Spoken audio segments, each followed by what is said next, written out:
Last video, I built the ultimate skeleton farm. It's literally a flying ship that shoots skeletons onto the landing platform. And this is great and all, however, I have a big problem in my career world. You see, for the past 2 episodes, I've been swimming around killing salmon as my food source. Which, I mean, don't get me wrong, salmon is a really good food source, but they're just so freaking hard to hit. And frankly, I'm just really stupid creeper, I'm trying to do my intro. Alright, what I was saying before I was so rudely interrupted is that I need a new food source. If I have to keep swimming around in a river trying to get food, I might lose my mind. So today we're just gonna make a building that will allow me to stop by, grab some food, and be on my way. But before we do any of that, in between episodes I wanted to get full diamond enchanted gear. And as you can see, that just didn't happen. So enjoy this short montage of me gearing up.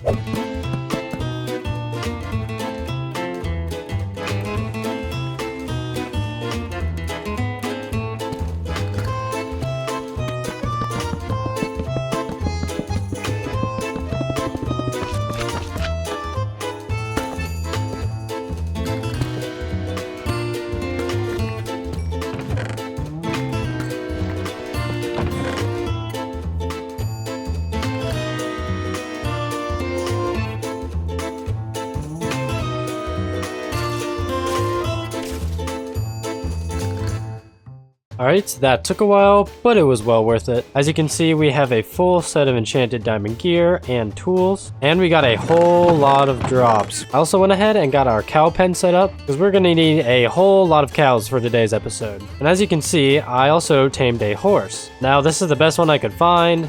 Not the greatest one, but it'll do for now. And yes, just like Moss, I'm gonna need some help naming this guy. I'm not the best when it comes to naming things. Like, my bow is literally just called Expo. So leave your name suggestions down in the comments below. As you can see, I also moved everything out from this area into the house. And I must say, now that everything's gone, it actually looks really empty here. I did leave the bees and the sheep here though, just because they're not in the way right now, and I'll move them in a little bit. So as you can see, I filled up all of these chests. And what I actually want to do is utilize a mod to connect all of these chests into one terminal. For that, we're going to utilize Tom's Simple Storage mod. And I also was able to finish the modpad link, so the link to download them will be available in the description down below. Because I know a lot of you have been wanting to play these mods on your own world. Over time, I'll also be changing the mods a little bit, so just stay tuned for future updates to the mod pack. So to do this, we're going to need an inventory connector and a storage terminal. Alright, so we're just going to destroy this. And then if we place an inventory connector there, and then we place a storage terminal, now we're going to be able to access every block that I put in any of these chests. And this is just going to speed up the process of finding things a lot. And so I don't have to keep running back and forth between my storage and my crafting area.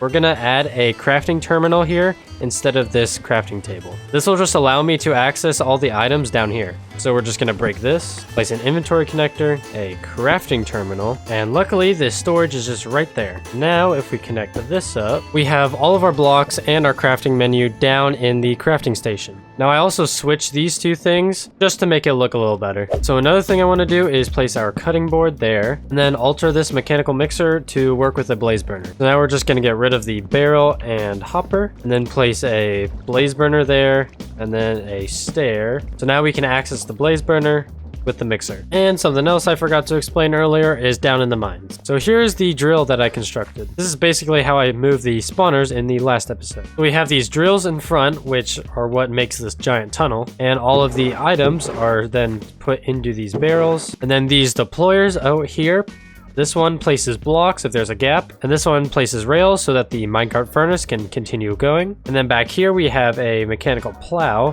which basically picks up the rails, puts them back in this barrel, and then the deployer places them again. As you can see, this is a very handy tool that I really wish I had last episode. Moss, why are you stuck in a chair? We're just gonna take a couple stacks of dirt, and we're gonna go lay out the foundations of this build. I'm thinking the kind of farm area is gonna be back here, kind of on the south side of the island. I'm thinking our actual factory will be around here, and then the secondary building will be kind of like right here, in between the factory and the ship. Because another goal of this build is to tie in the house with the skeleton farm. So yeah, I'm thinking around this area is perfect. So if we go into free cam, I think this will be a big enough area for our factory. Not going to be too big, but this should work. Now all we need to do is level out this area.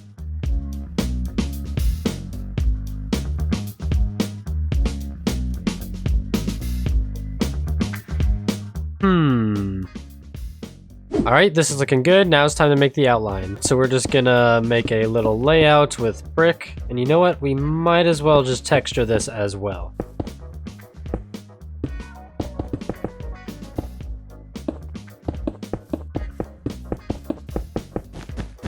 I'm actually really liking this shape. Obviously, we're gonna build it up and add some more details, but this is good for right now. Okay, so I went ahead and built up the walls a little bit, and obviously this level of detail is not gonna be enough, so we're gonna go ahead and fix that. And I know it looks a little weird with all the holes, but those are for windows and just the create components. We're just gonna go ahead and detail the walls with some glow lichen, and it's raining.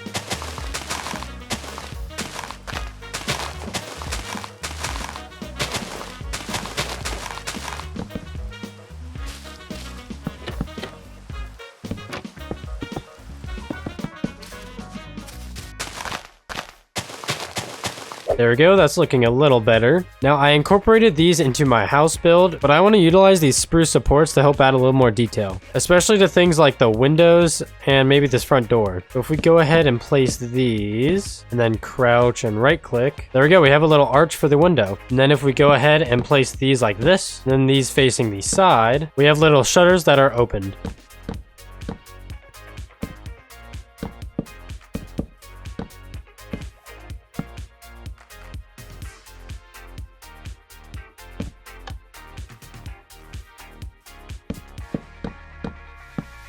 What I'm thinking, to transition from the walls to the roof, we're going to add a line of deep slate.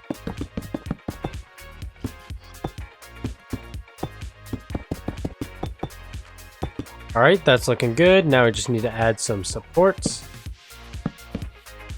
This is going to be the main part of the factory, and so the roof will kind of go up like this and back down. And then on this side, I'm thinking we're just going to have a gradual slope. What we're going to actually make the roof out of, I'm thinking it's going to be something similar to that, because I quite like that build style. So we'll just grab all of this stuff. Now we're just going to mix all of these together, add a touch of blue, same thing over here. And then just to add a little bit of detail, we'll add some glow lichen, trap doors, and then slabs. And we're just going to place acacia slabs, and then add even more detail onto this. Maybe add some slabs going up, some more glow lichen, trap doors. Okay, yeah, this is looking really cool. We do have to fill in these gaps though. There we go. I went ahead and started building this side area, and I think adding some detailing over here will just tie in the build. We'll just extend this out, add some leaves to this, add some lights. And yes, that helped a whole lot with adding detail to this side.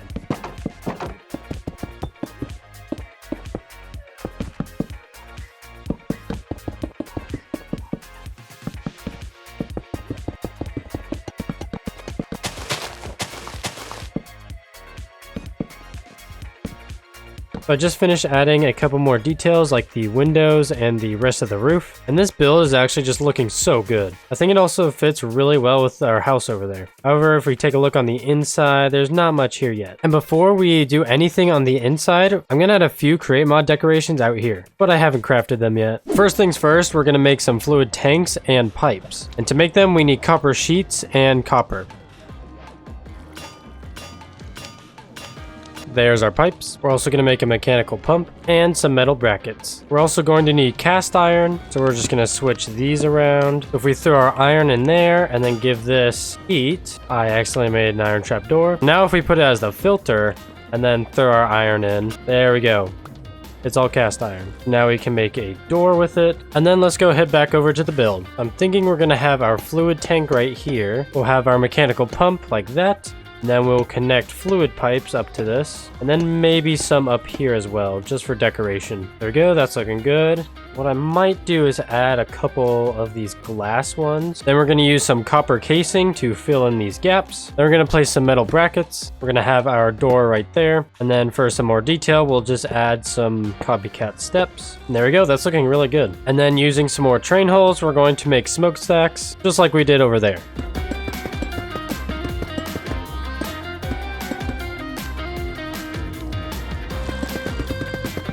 And even though it's raining, I think this looks really nice. This guy's name is just Man. You're mine now. This will be your new home.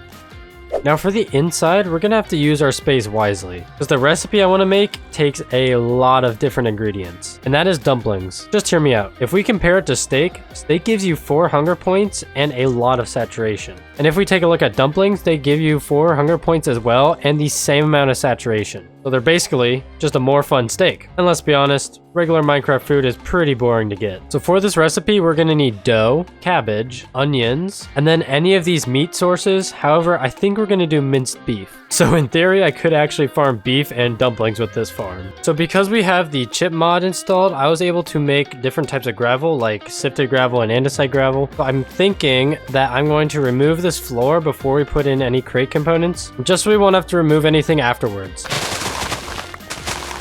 Alright, that's looking a lot better. The first ingredient that we're going to install is the dough. Now, to make this dough, we're going to need this wheat flour and water. We can mix that in a basin. And in order to get this wheat flour, we need to grind down wheat. So what I'm thinking is we're going to install a conveyor belt like this and like a little L shape right here. So we'll place a chute right there, make it glass. We'll just add a barrel there for now. I'm thinking the power is going to come in right here. And then we'll face that up. We'll then install a shaft there and a shaft there, which will be our conveyor belt. We'll have our millstone right there. And then this needs to be powered by a cog, so we'll just do that. Maybe do that as well. And then the power will probably come through the floor right there. Add another andesite funnel. Now the wheat will get pumped into here. It will come down this conveyor belt and into the millstone. Now we need to power this pump so that the water can get pumped into the basin that will eventually be somewhere right here. So I'm thinking we can just add some cogs like this. And this is probably not the most efficient way, but it works. We'll have our belt. We'll place a funnel right there. And this is going to produce seeds, and we don't want that clogging the system, so we're just gonna add a drop-off barrel right there.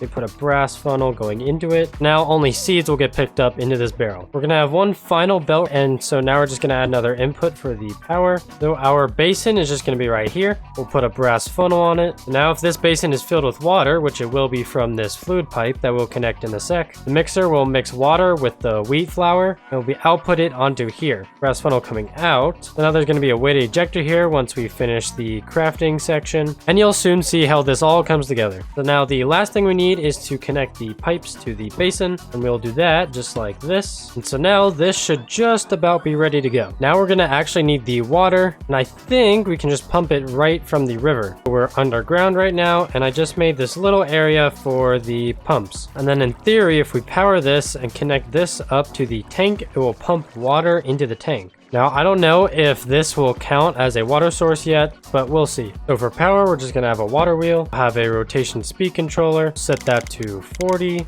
and hopefully this should be filling with water now. No. I mean, who's ever gonna really know? Yes, this is filling up with water. Let's just pretend that it's coming from the river. So now that we're done with the dough section, it's time to move on, I think, to the minced beef. We're gonna have our cow containers right here. I'm gonna want the wheat to feed the cows coming up about right here. We'll have chutes coming down. We'll make them glass. I'm thinking the input power will be right here. The shaft, gearbox. Now it's time to install a bunch of conveyor belts. Okay, so I got the foundations down, and this probably looks really confusing right now. Just let me explain. I'll go onto this conveyor belt, push to this one, where they will then be sliced up, and then there'll be 2 weighted ejectors here that will shoot them into the central crafting station. So now we just need to build up the actual pens. And the cows are also going to drop leather, so we're going to want an output for that as well, so it doesn't clog the system. So just place 2 barrels here, and then brass funnels facing into them. So now we're just going to add leather as the filter. So we're going to need a line of encased chain drives. Now we need to install the behind the scenes belt. So the cows are going to be right where this dirt is. So we're going to block it off with some spruce supports and black stained glass.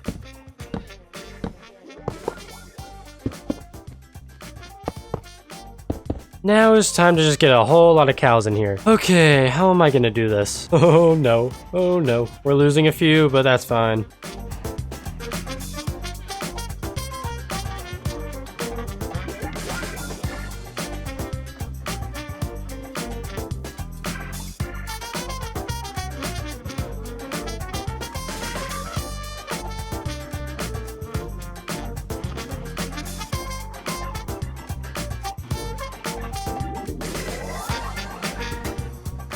And there you go. We got 48 cows on these 2 blocks. The reason why there's 24 on each block is when it gets above that number, then they'll start to entity cram and die automatically. So now you can start to see how we're gonna get beef. And let me tell you, that was a pain in the butt to try and do. So now we need to actually get the beef that's produced by the cows into minced beef. And to do that, we're gonna use iron knives. And to make minced beef, we are going to use this slicer. We'll place our slicer like that. Then I think we can just put a knife in it. Maybe not. Oh, never mind. I don't know why, but I think it was bugged. Anyway, I think we're going to power this with power siphoned off of this deployer. We'll just place a gearbox and then another gearbox there, a shaft, cog right there, shaft, a vertical gearbox, then connect this up with shafts. Now all we need to do is install the cabbage and the onions. So the cabbage I'm thinking is gonna be right here. It's gonna be very simple. We'll just have our power come up from here. Then we're gonna add a belt connecting onto this one. Our items will shoot up into here. So there will be a barrel. Then we'll have an andesite funnel feeding it onto this belt. Now as you can see, the cabbage will come along here and onto this weighted ejector that'll be here, just like the minced beef. And for the onions, I think they're just going to shoot up right into the crafting station because we don't really have room for it. So for the dumpling recipe, we're going to need heat. So we're just going to have a blaze burner there. Our basin will be on top of it. We will have a chute. So when the dumplings are mixed, they'll be put into the chute where they're going to be transported off to the storage area. I think we're just going to have right here. Our mixer will be on top of it. And then on either side of the chute, we're going to have lava for the overflow. We'll just have trapdoors like that. We're going to have a conveyor belt and then another one on this side. Our power input will come up right here. We'll then put brass funnels feeding into the basin. And then to power these belts, we're just gonna have 2 more inputs right there and right here. And then to power this mixer, we're just gonna place a cog right there. And then 2 shafts. We will enclose all of this. And now this should just be about done. I'm thinking the onions will just be shot up onto this conveyor belt. So we'll just put a chute there, a barrel there, and then an andesite funnel right there. I'm just gonna go around and make this place look a little better, so I will see you when that's done. Okay, so I went ahead and finished the interior, and let's just say it looks amazing. So as you can see, I added a whole lot to this inside.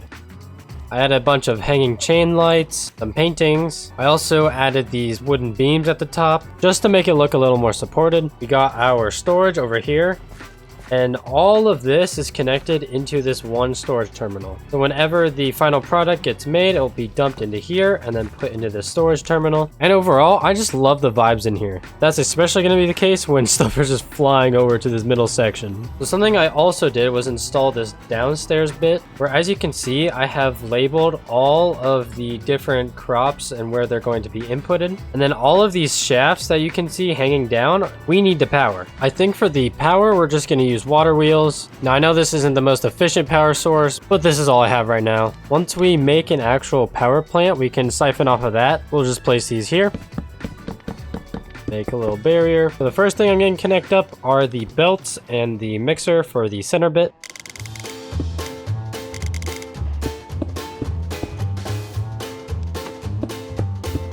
And there we go, we have a giant spaghetti mess of machinery. But now if we come up here, everything should be spinning. I was really expecting something to be broken, but it's all working. So now the last step before this thing is fully functional is to get all the crops. Now instead of just having a ginormous field out here for every single one of them, I made a contraption that will auto harvest. We're not actually gonna build it down there. We're gonna make a whole new building over here to produce all of these crops. So something I want to show off before we start the build is the schematic cannon. And this is something I've been experimenting with the past 2 episodes. So we have a schematic of the building I'm gonna make. Let me just get this into position. So now if we place our schematic inside the machine and place a book, you can see we get a material checklist. This is what I've been using to gather the materials for the past couple episodes. So as you can see, we have all of these different materials. And so now if we place gunpowder in, you can see we have about 2,000 shots left. We'll toggle this. And then if we press play, oh, that's sick.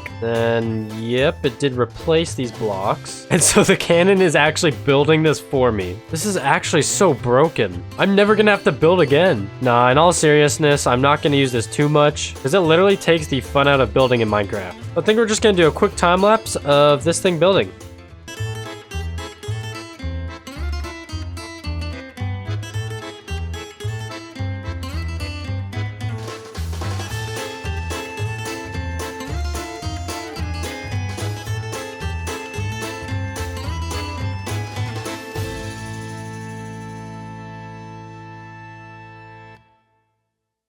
And here we have our finished windmill. Now I don't know if it actually glued it. Oh, it did. That's actually so nice. All right, let's see if this works. Oh, yes. Oh, yes. Ooh, it's spinning the wrong way, though. We'll just fix that. There we go. Now, I did add this side bit where this windmill is actually powering the belt. It just adds for some more detail. However, what I really want to do is install the downstairs area, because that is where all the crop farms are going to go. Alright, this should be big enough. Now we just gotta go craft some stuff. So first we're going to need some linear chases. This should be enough. We're next gonna make some mechanical harvesters. We're now gonna take 2 electron tubes to make Nixie tubes. Next, if we place brass casing there, cogwheels there, and electron tubes there, we get sequence gear shifts. Now we're gonna make some piston extension poles, and then make a mechanical piston, which we will then turn into a sticky mechanical piston. There's so many wandering traders. I'm thinking this is gonna be the actual boundaries of the wheat field. Yeah, this looks good. Okay, so I'm thinking we're gonna have a water source right here and right here. Okay, so this mess of cobblestone is kind of like the outline for what's going to power this entire system. We're going to place a mechanical sticky piston right there, and then extend this with the poles out all the way back to here. We're then going to place a sequence gear shift into the piston, add a water wheel, and then a gearbox, which will face up. And then we can power this entire thing with water. We're then going to place the linear chases blocks all the way down. We'll add mechanical harvesters to them. We're going to add slime balls to these so that we can add chests to the back of them. Now it's time to install the timing system. We're going to have a shaft there, sticky piston, pulse repeater, redstone link there, pulse extender, 2 more links, redstone dust, a pulse repeater, and then finally an observer facing that way. We're going to place a gearbox, face it up, place another sequence gear shift, another sticky piston, extend this out, and then we're going to do another line of the chases blocks all the way down. We will also add some deployers and then some hoppers feeding into them. But we need these deployers to get an equal amount of bone meal. And for that to happen, we're going to have a minecart that runs all along these hoppers. So now we just need to install the system so when the harvesters get back, the minecart launches and feeds the hoppers with bone meal. So we're going to have a pulse extender going like that. Our last redstone link, put that to receiving mode. And then we want it to link up with that one, so we're just going to put a blue seed. We're going to have a sticky piston with a redstone block on it, and then we'll install the rails with the occasional powered rail. Now it's time to just get all of the background mechanic settings in. We will set this to 20 ticks, set this to 1 minute, this will be 30 seconds, we will set this to 45 seconds, this will be the settings for the bottom sequence gear shift, and then this for the top. And now this thing should be fully functional. We also have plenty of bones for bone meal from our skeleton farm. Okay, so I know that was a lot. Let me show you how it works. So once we add a power source, which will be a redstone block here, the whole system will start activating. These mechanical harvesters will get pushed out by the mechanical piston right here, harvesting and then replanting the grown wheat. All the background mechanics are for the timing when these deployers launch. So once the mechanical harvesters get back, then the line of deployers should fire, bone mealing all of the wheat. Then when the deployers get back, the harvesters will activate again, harvesting all of the wheat as soon as possible. So basically this is just a really efficient bone meal wheat farm. So now if we just place a redstone block right there and then place it back here, the mechanical harvester is activated. They're not actually picking anything up because none of the crops are fully grown yet. However, these did not fire. Okay, so I think I fixed it. I just changed up this sequence gear shift settings a little bit. So now it starts with going reverse and then goes forwards, which for some reason makes the deployers go forward and then backwards. I don't really get that, but let's test it out. Okay, so the crops are being harvested. All right, there we go. The deployers have been activated. The minecart is getting filled back up now. And then if the redstone block was there, these would have activated again. Oh, it's working. It's really working. If you can't tell, I am really excited. So just from one harvest, this is how much wheat we got. And the reason why we need so much wheat is for the cows and then the dough. Now all we need to do is get the onion and the cabbage section done. And I'm thinking it's going to be really similar to what we did here, but I'll see you when that's done. And we are back. As you can see, I constructed a whole nother one of these, but for half onion, half cabbage. And while I was building that, I let this system run for just a little while, and as you can see, it produced a whole lot of wheat. Yeah, we're going to be set on these 3 items. I also connected up these Nixie tubes to the amount of bone meal in the chest. So since this is 0, that means that there is no more bone meal in that chest. And so this just reminds me to refill it. And same thing over there. Now eventually we are going to hook up the skeleton farm to automatically feed bone meal into these two things. But until then, I'm gonna have to do it manually. Now if we just dig a little bit this way, we should reach the underground portion of the dumpling farm. So in order to separate out the wheat from the cabbage and the onion, I'm thinking we're just gonna have some underground conveyor belts that lead from the chests to this long hallway. Okay, so as you can see, I got the base layer of belts down. It's all powered by a water wheel that is then connected to a speed controller, which speeds up the process. As you can see, the belt goes all the way up through this corridor, where then we can start to split off the different crops. I'm thinking we're just gonna have another belt going out like this. There we go. We will have a barrel going out like this, a brass funnel leading into it, then a brass funnel going out. Okay, so I just connected up the belt power, and now if we place a brass funnel, a vertical gearbox, and a fan facing upwards, I believe if we siphon off of this power right here, then this fan will blow up the cabbage. There we go, that looks nice. And yep, that's blowing upwards. And now it's time to separate the two wheat sources. So if we place our belt like this, and then place a brass funnel going into this one, and then into this one, we will then set the filters to wheat. And then we are also going to take power from this to power the two fans that will be going underneath. So we want these to actually distribute evenly. So we're going to set the amount that this one can actually pick up at a time to 8. So now each of these should be picking up the same amount of wheat. Now the last thing we need to do is hook up the onions. We are just going to place a barrel right there, place another belt, funnel going into it, funnel coming out. We place a funnel right there. We will set the filter to onions. I also forgot to show this earlier, but when I installed the belt through the tunnel, I also added this little bit to get the dumplings from the mixer to the storage area. And one giant spaghetti mess of crate components later, this thing's ready to go. Okay, first things first, we need to heat up the blaze burner. And in an ideal world, I'll have an automatic fuel source for that, but I really just don't have time for that this episode. And then we go down here, we place a chute there. Okay, yes, that's working. Okay, I just realized I didn't make an output for seeds. There we go. So now if I put a chute there, the onion and cabbage should be coming out. All right, the cows are being bred. That's good, that's good. Here comes the cabbage. Beef is getting minced, all thrown into here. Dough is also being made. We're getting onion and is making dumplings. Oh my gosh, it's actually working. This makes me so happy. Oh my gosh, and they're funneling into this chest. This thing is actually amazing. And I finally don't have to eat salmon or steak. All right, that is gonna end the episode today. If you did watch to the end, thank you so much for watching. If you can't tell by the chaos behind me, I spent a whole long time working on this. So again, if you did watch to the end, thank you so very much. It means a lot to me. Alright, and I'll see you in the next episode. Peace.